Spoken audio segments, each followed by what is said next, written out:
Hello, everybody. Welcome to the first of 4 of our workshops on environmental science. My name is Danielle, and I'm one of the Green Seattle Partnership Youth Ambassadors. We are so excited to have you here today, but before we start, I just want to go over some basic tips for Zoom. So you can see that there's a chat icon on the toolbar, and so please feel free to use this to respond to questions, or if you want to talk there instead of using the mic. Secondly, we also ask that you remain muted unless you're speaking, considering there's a lot of us here today. Also, please rename yourself. I see a lot of you have already done that, which is great, with your name and your pronouns if you feel comfortable. And you can do that by hovering over your video with your mouse and clicking on the 3 dots. There should be a menu of things, and one of them should say rename. And lastly, if you feel comfortable, we would love to see your faces with your video on, but if not, no worries. So next slide. So the youth ambassadors have put together a list of norms that we think will help ensure a safe space and a positive discussion for us today. So please take 30 seconds to read over these, and if you have any questions, please unmute or use the chat. Yeah.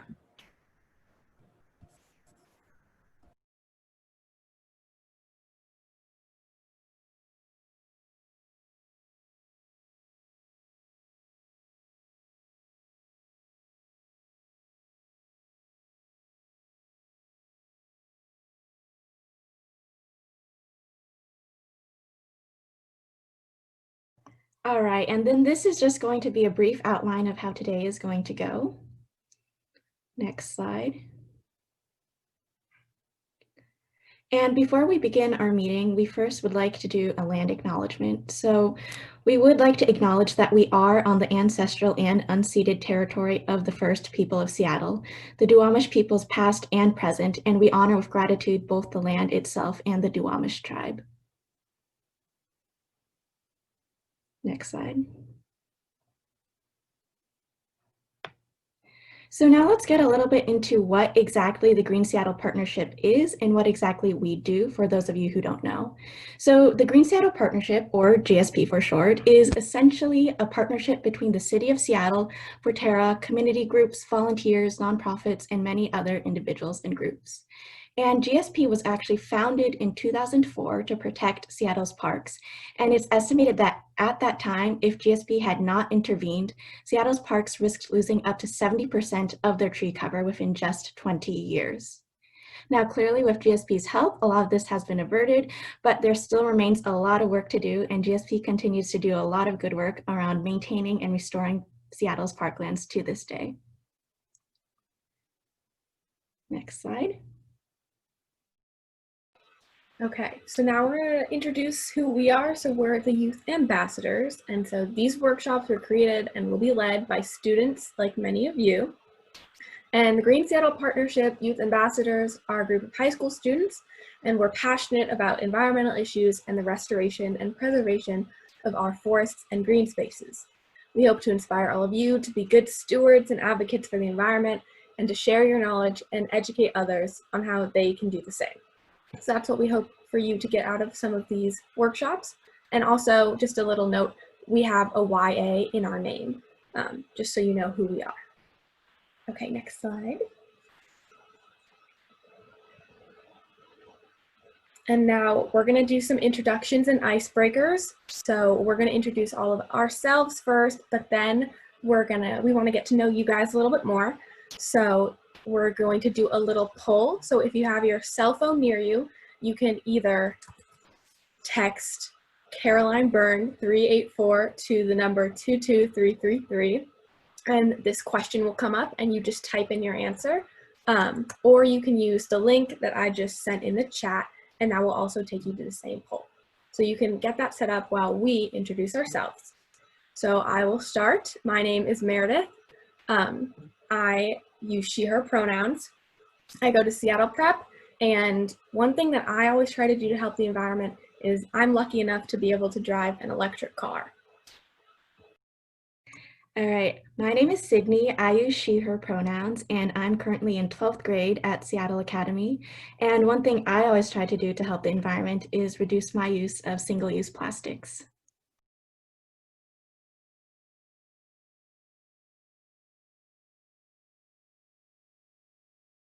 I'm Margot. I use she, her pronouns, and I am a senior at Ingram. And something that I try to do is use a reusable water bottle. I have an Ingram water bottle right here. My name is Ava Schwartz, and I use she, her pronouns. I'm a senior at Seattle Prep, and something that I do to help the environment is I like to shop sustainably, and I don't support fast fashion. My name is Maya Shields. I also use she, her pronouns, and I also am a senior at Seattle Prep, and something that I've done to help the environment is I started my own compost in my backyard. Hi, my name's Danielle. Yes, I do look a lot like Margot. We're twins. So I'm also a senior at Ingram High School. And one thing that I try and do to help the environment is try and eat less meat. Okay, great. Now that you've met all of us, we want to get to know you a little bit more. So hopefully you have the poll open and that you've typed in your answer. I can see a few of you have already done this. So we have, reusable water bottle, take short showers, shifted to sustainable clothing. These are all great. Bike and take transit instead of driving. Yep, compost, advocate for the use of solar panels and electric cars. These are all so good. And if you can't access this, you can just put an answer in the chat if you want, or no worries if you don't want to. Cycle to work instead of using car. Yep. Try to buy stuff with less packaging. Try to use reusable water bottle and avoid single-use plastics. Educate yourself, so important. That's why you're all here. I try to limit these single-use plastics. Yes. These are all so good. We'll just let them come in a little bit more.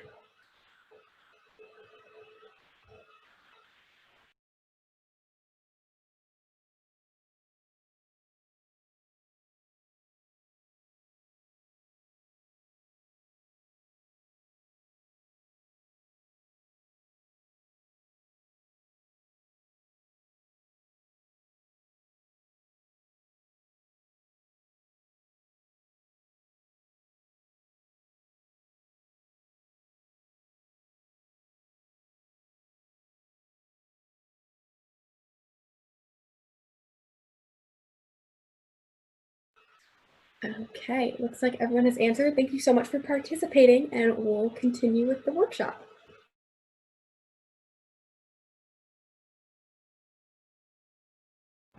So I hope you guys were all able to look at the content plan that we put together and were able to go through all of the articles and videos to learn about soil. So just to review, since I know that some of you may not have been able to, just to refresh your knowledge. So we have this idea that carbon is cycling between the atmosphere, the biosphere, which is the part of Earth that's kind of living organisms and plants, the oceans, the soil, and fossils. But the thing is that like the combustion of fossil fuels kind of offsets this natural cycle. And one of the ways that we can try and rebalance this cycle is through soil. And what soil does is that it sequesters carbon in the soil by the way that plants photosynthesize and feed the microorganisms, which are like bacteria and fungi in the soil. So what is soil? It's a combination of different particles, and these go from clay, which is the smallest, to sand, which is the biggest. And the bigger particles decrease this idea of porosity, which is the ability for water and air to get into the soil, which is really important because the microorganisms respire and need air to produce the sugars that are essential to their health. And the way that they also, create nutrients in the soil is by breaking down organic matter, which helps create nutrients for the plants. And also these plants then become more nutritious if the microorganisms are able to break down more organic matter, which is just better for humans because our food is more nutritious.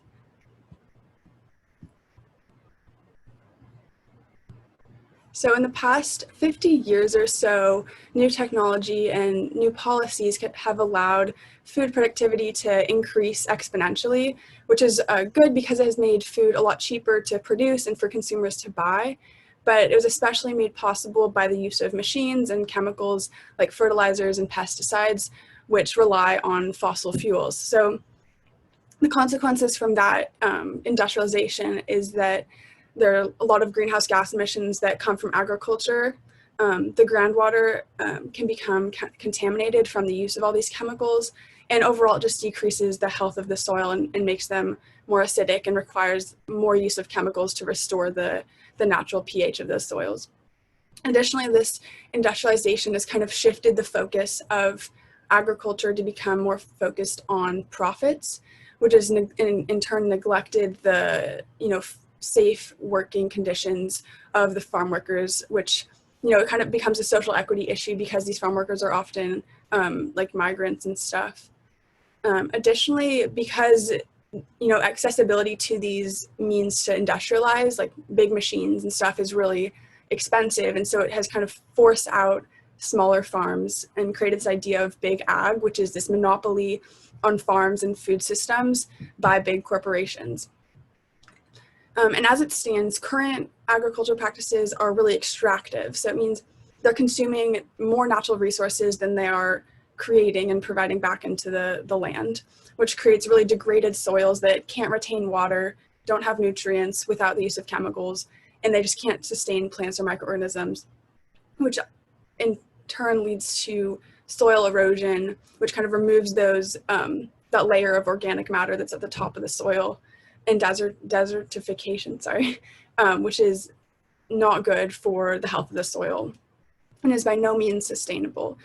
So the future of agriculture is promising. There's this idea of regenerative agriculture, which focuses on working harmoniously with nature and returning nutrients and carbon to the soil. And this type of biodynamic farming recognizes the power and the potential of healthy soils in combating the climate crisis and maximizing the amount of carbon that it can sequester. But it is also sustainable because it balances the environmental needs, the economic needs, and social needs. They're all part of agriculture.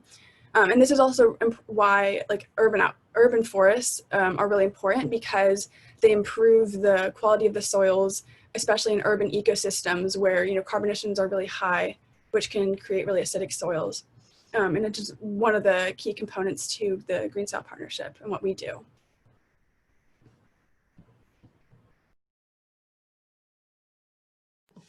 Okay, so now we're going to break out into breakout rooms and do a little discussion. There'll be a youth ambassador in each group who will help guide you guys in discussion, and then we'll come back to the big group and talk about some highlights from our small group discussions. Right? I think that's everyone. Okay, so we're just gonna, oh wait, Margot's group isn't back? I think we're all here. Oh, okay, perfect. So we'll go around and have each group share. I wonder if maybe we wanna stop sharing the presentation so we can all see each other when we talk. That might be nice, if that's possible. I can put the questions in the chat, so. Yeah, that's perfect. Oh, perfect. Everyone's faces. This is great. Okay, so does anyone want to share first, possibly? If not, we can go down the list, but if anyone's eager to share, that'd be awesome.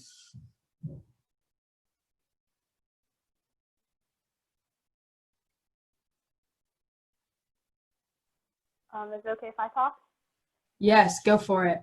So my group, we basically just kind of talked about how important soil is to life and how farming sustainably is better for the environment long term. And we kind of talked about how that is connected with not only food deserts, but the treatment of like farm workers. And I was also kind of curious to kind of see how this discussion on soil could possibly connect to the like wildfires that the West Coast is experiencing right now. Yeah. I think that's a really good question for the experts that we're going to have at our panel in a couple of weeks. So we'll definitely add that to the list so they can talk about that. Anyone else? Let's just go popcorn style. If you feel like you want to share, go for it. I can go. My group talked about kind of the benefits of soil and taking care of it.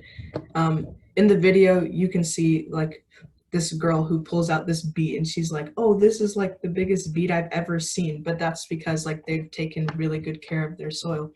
And the benefits of putting like a thin layer of compost could even help like what's going on in the atmosphere with carbon. And when plants photosynthesize, like they can just have a lot healthier benefits. And then we kind of talked about tragedy of the commons, where people kind of take in more resources faster than they can be replenished. So that's one way that we can look at it and take care of the issue, not do too much too fast.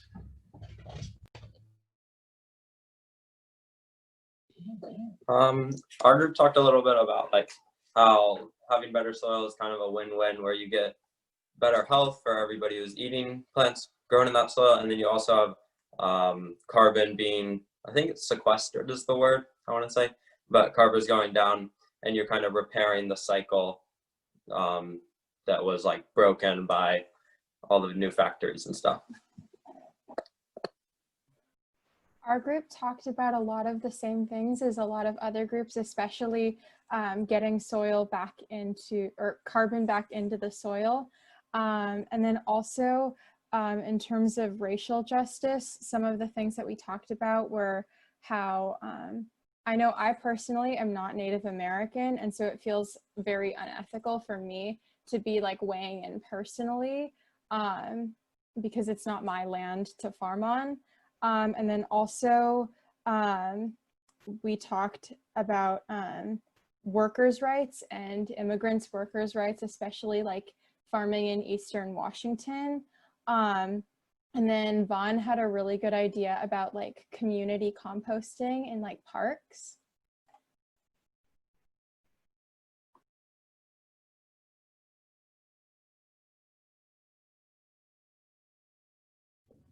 Okay, our group talked about how the industrialization of pretty much every agricultural form, from industrialized beef production to growing corn as fast as possible, kind of destroyed the natural soil cycles. For example, industrializing corn production increased greenhouse gas emissions, and also then is contributing to making the soil more acidic, meaning that the food will be overall have less nutritional value.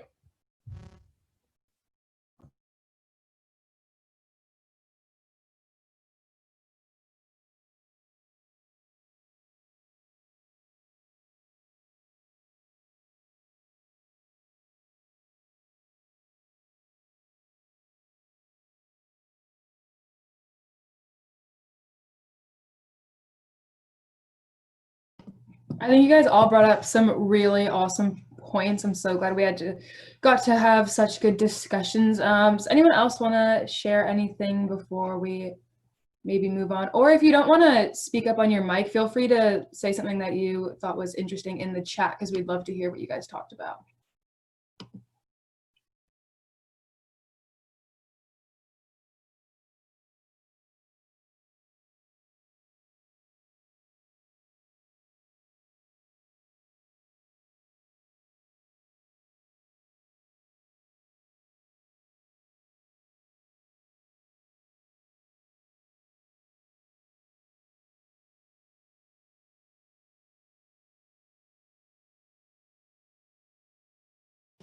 Okay, I think maybe what we'll do is, if you guys have any questions for, maybe we can see if some of us can answer them, but also for the panelists that we'll have when we're done with all our workshops, feel free to ask those or share them in the chat so that we can maybe get some more discussion going.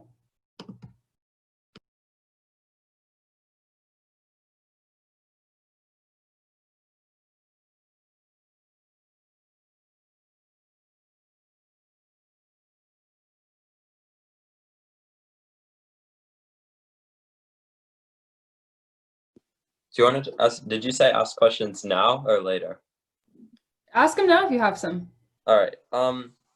So I kind of understand how like all the making the soil better and everything. Like, it has all these benefits, but I'm still a little confused. Like, what does a nationwide model, like, how do you shift from having all these little farms that are local that are using some of these methods to having like supporting the whole like country on healthy soil? That's a really good question. And I think one way it's hard as an individual to do that. I think it's definitely like a very systemic problem, but supporting the local farm that you know is like farming sustainably. A lot of like local farms in Seattle come to the farmers markets, and that's a really good way to support them just monetarily, because allowing them to get that like the income will allow them to grow and be able to produce more and more and become more accessible to lots of other people. All right, thank you.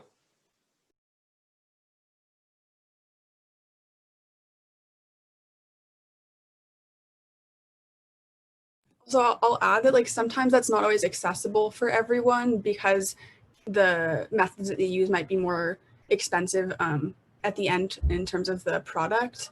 But there are definitely other ways that you can try and get like local politicians to support certain legislation that allows the growth and support of smaller farms as well.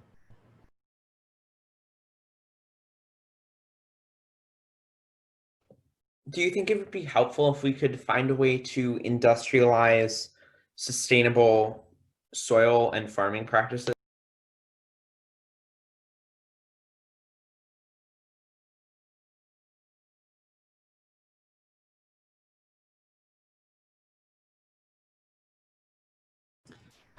I think that's a really good question to ask the panelists. But I would add also part of the beauty of sustainable farming is that it's pretty involved in terms of the people working on the farm. You know, a lot of their methods include like using their hands to plant the seeds and stuff. So I'm not sure how possible it is to industrialize, but we can definitely ask some of our panelists about that.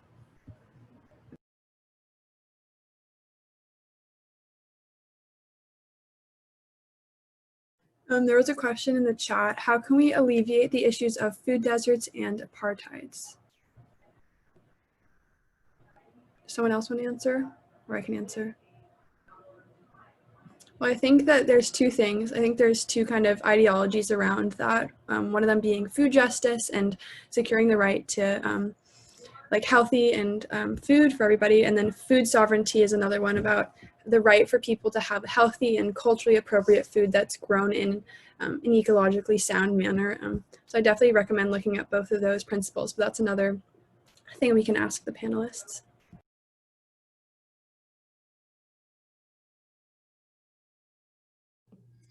Okay, guys, those questions were so great. If you think of any in the next 10 or so minutes, maybe just put them in the chat and we can add them to the list of questions that we're going to ask the panelists. But I think it's about time to move on to next steps.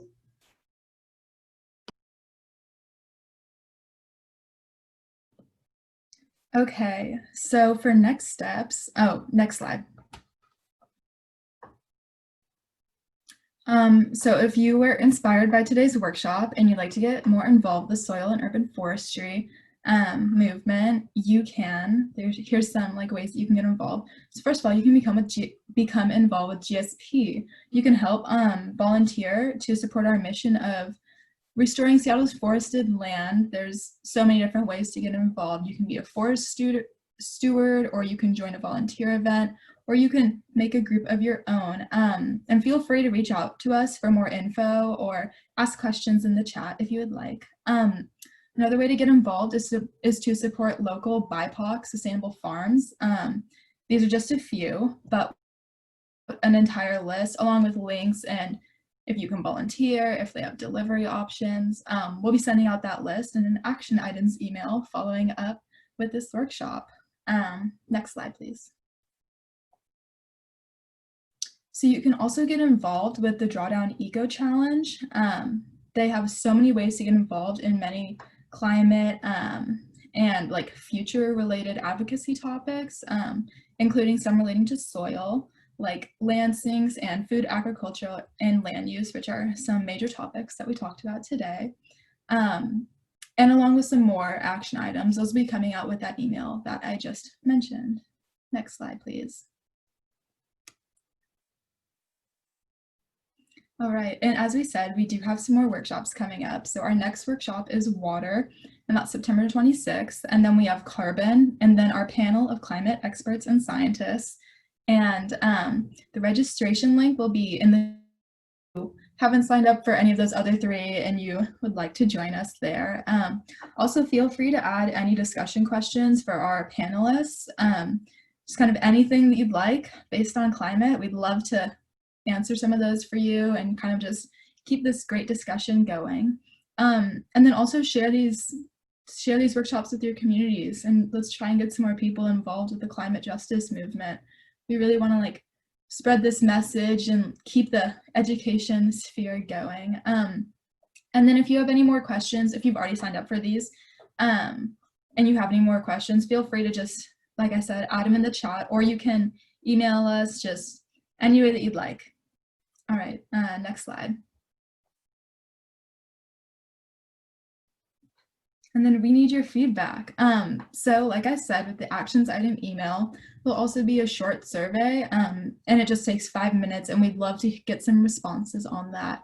Your feedback is really on this because it can help us for our future workshops and for the future of the GSP Youth Ambassadors.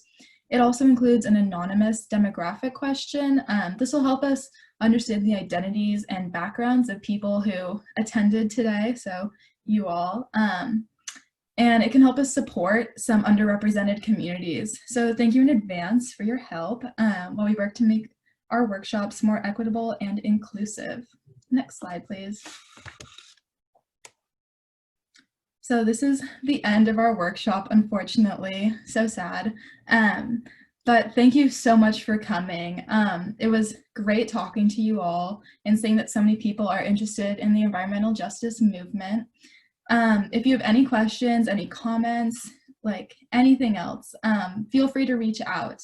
And we hope to see you again soon at our future workshops. Julia, yeah, the survey will be sent out via email in that action items, along with the list of all the sustainable BIPOC farms, along with just so many different ways to get involved. We'll also include the Drawdown Eco Challenge, which is really interesting, and I highly recommend just kind of checking that out. But yeah, thank you so much everyone for coming today. Thank you. Thank you. Thank you. Thank you. Learned a lot. Bye.